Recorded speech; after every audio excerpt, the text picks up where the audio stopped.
If it is within the outer perimeter of his responsibilities, then it is presumptively immune. But if it's outside of both of those things, then it is not immune. And there's a whole slew of conduct that falls in that category. More on Joe. President Biden wrote an article saying that he wants to reform the Supreme Court of the United States. That is outrageous. What the president is actually proposing is a stealth process for people other than justices to decide cases. Again, Constitution be damned. Whoa! There is a feeding frenzy as Biden is being put out to pasture. Everybody's trying to get every last inch of political leverage and mileage out of this guy. It's like an old rental car, like you're just going to drive it into the ground, baby. So before Biden goes, why not utilize him to try to take a nice tire iron to the knees of the Supreme Court, the last entity that he hasn't absolutely wrecked before he's decided to cowardly ride off into the sunset and hand the keys over to Kamala, who's just as responsible.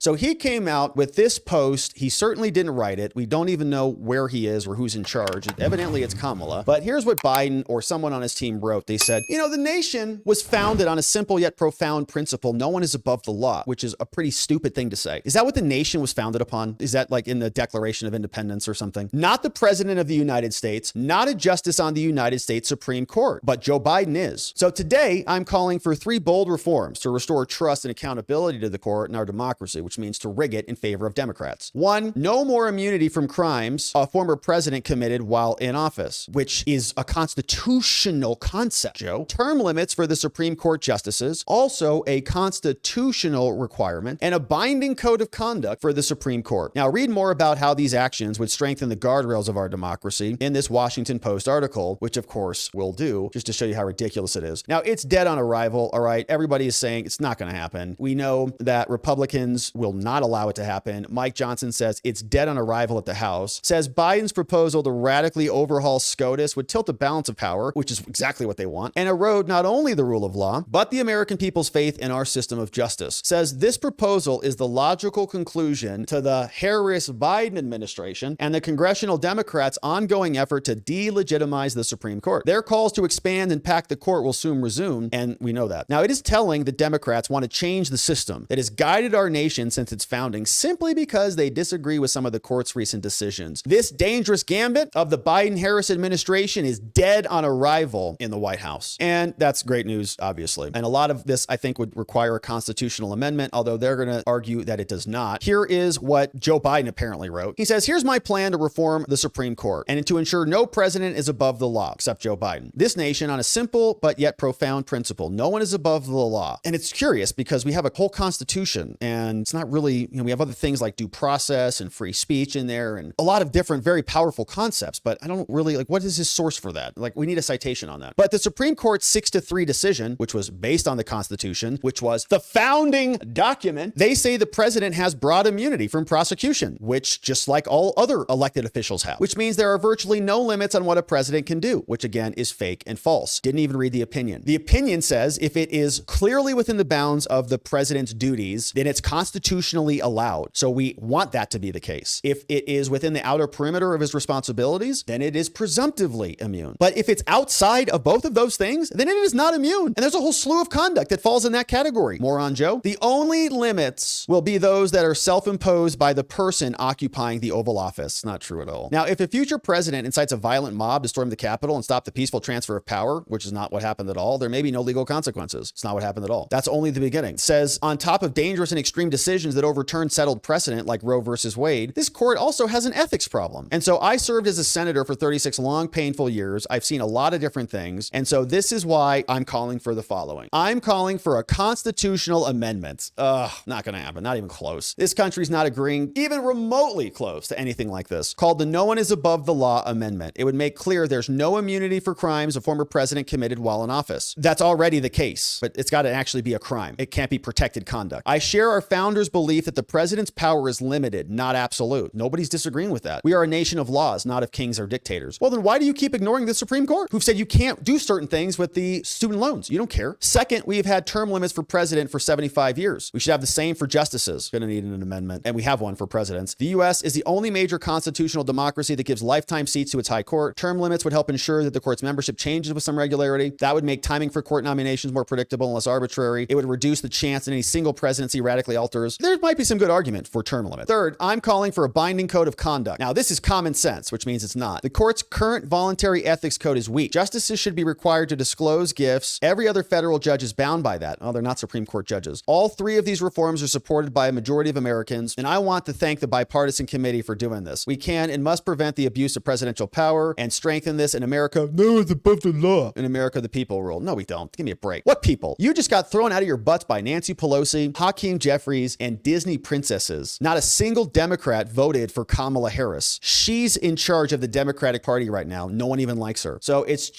a weird thing. I think that they're trying to make this a political issue aggressively, obviously, but that's really the only meaning behind this. They're not going to get any of this passed. It's all going to be dead on arrival. And we have other reactions. So this is Senator Elizabeth Warren, aka Pocahontas, who, as we know, got obliterated at the convention where Trump was speaking about the Bitcoiners. A lot of fun, and she got raked over the coals over there. Here she is trying to talk about some Kamala talk and ethics reforms in SCOTUS. As President Biden said he would focus on in the remainder of his term is reform of the U.S. Supreme Court. Among the changes he's reportedly considering are term limits and an enforceable ethics code for justices. Now, you've been working on this issue in the Senate. What realistically do you think you could get through Congress? Not what should be, but what do you think you could actually accomplish? Yeah, well, I think we've got all the Democrats who are ready for meaningful ethics reform to bind the Supreme Court. And we're working on changes to the Supreme Court. It can be term limits. It could be adding the number of justices, things we can do without having to have a constitutional amendment. I think what President Biden is doing is think about this moment. Here is a man who's been a transformative president. He's got an enormous amount done, and yet he has stepped away and he has passed the torch to Kamala Harris. Why has he done that? He's done it as an act of patriotism for our nation. And he is saying total lies. He was thrown out. You guys had to force him, kicking and screaming. He was throwing a temper tantrum. Kamala came in off the rooftop and hit him in the back of the head with a hammer. So it wasn't anything where it's like, oh, patriotic American. Okay, he got dragged out of there. We not only have to have a president who is here for the nation and who will heal us and bring us together, we also have to change our Supreme Court, because right now we have a Supreme Court that has basically jumped the guardrails and is out there giving power to the president, saying that the president can commit any act. That's not what they said. The president has had functional immunity for 234 years, weird lady. And now they're just codifying it because your side has broken precedent. That the president wants, saying that Congress cannot authorize agencies to act. So we've got a Supreme Court that is actively undermining our democracy. And I think what Joe Biden will do over the next 6 months is he's going to keep drawing that to the attention of the American people and reminding them when they vote in November, the Supreme Court is on the ballot. And that is a good reason to vote for Kamala Harris and to vote for Democrats in both the Senate and the House. All right, so that's all it is, right? Just something for them to talk about. The Supreme Court's corrupt and they took away your abortion. Even though they didn't, they just sent it back down to the states because the Roe versus Wade decision was reprehensible because it was like a second Congress was operating in the judiciary, and that's not what the judiciary is for. So we've got more reaction on this from some Republican representatives. They're also commenting on what happened in Venezuela. We saw that there's a little coup happening there. A lot of coups happening this month, but we have reaction from some representatives saying that we are not going to be turning the Supreme Court into a little communist dictatorship. Sorry there. We just read in a very important newspaper in the United States that President Biden wrote an article saying that he wants to reform the Supreme Court of the United States. That is outrageous. And that goes against the system, the American exceptionality that we all enjoy. Yeah, I mean, look, we've seen this in history happen time and time again. When somebody, for political reasons, tries to change the institutions. The Supreme Court, by the way, has been instrumental in maintaining the rule of law and democracy in this country. It's not the first time that the left talks about changing, reforming the Supreme Court, but it is highly dangerous, unacceptable, and that is a real threat to democracy and to all of the freedoms that we enjoy in the United States.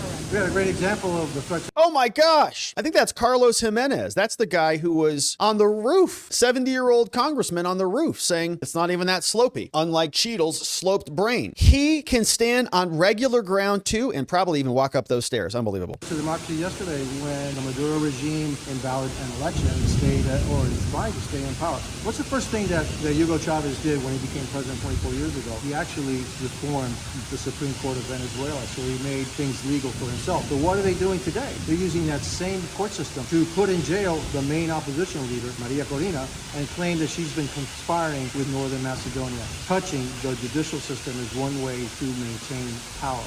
And so this is really, really dangerous for our security and the security of democracy here in the United States. And when the Democrats are saying that President Trump represents a threat to the American democracy, I don't think so, but this is a perfect example. The empirical evidence is against the Democrats.